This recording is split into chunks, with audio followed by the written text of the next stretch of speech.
Nay, nakabayad na pala kayo ng kuryente. Obvious ba? Oh, kunin mo yung 1,000 dyan. Bumili ka ng pagkain. Tipirin mo ha, para magtagal. Oh. Bilis ng pera ngayon. O sige, magpapahinga lang ako.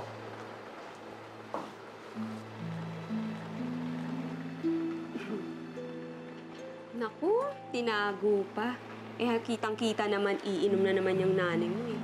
Magklase din siya, no? Ang galing makakuha ng pera. Nanalo na naman ba yan sa wedding? Hindi.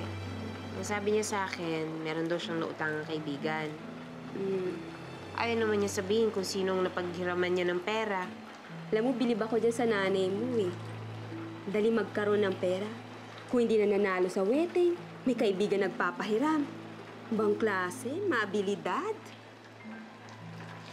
Halika na nga, bumili na tayo. Sige, libre mo ako ah. Anong trabaho naman ang gusto mong pasukan, Aber? Kahit ano, basta regular na. Baka kasi tama si Inay.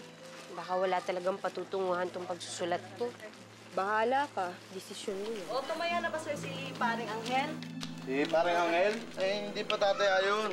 Bagong panganak ang asawa eh. Sila Aling Guring, oh, halika. Sige, tatanungin ko rin si Mang Kadyo kung nanalo ako sa wedding. Ba't tumataya ka na rin? Oo, no. Malay mo, baka manalo ko. Talagang babaeng to, halika. Magandang gabi ho, Mang Kadyo. Oh, Aling listen. Guring. Mang Kadyo, nanalo ho ba ako sa wedding? Kung tumama ka, dinayo na kita sa inyo. Baya malas ko nga magpataya eh. Wala pang tumatamang taga sa atin.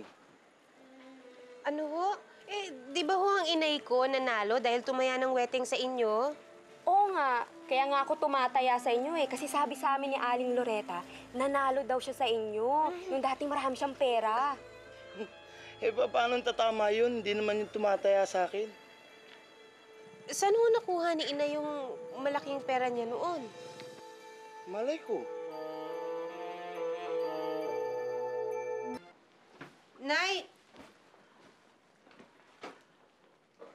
Nay? Nako, mukhang hindi mo yan magigising, Mare. Nakainom na naman, no?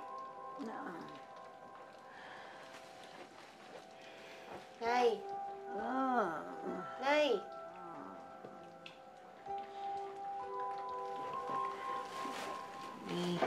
May gin eh. Kukuha muna ako ng pampunas niya, ha? Hawak nga. Amparo. Amparo. May pera. Amparo? Sino Amparo yun, Lisette? Kilala mo ba yun? Amparo, wala na akong pera. Bigyan mo akong pera.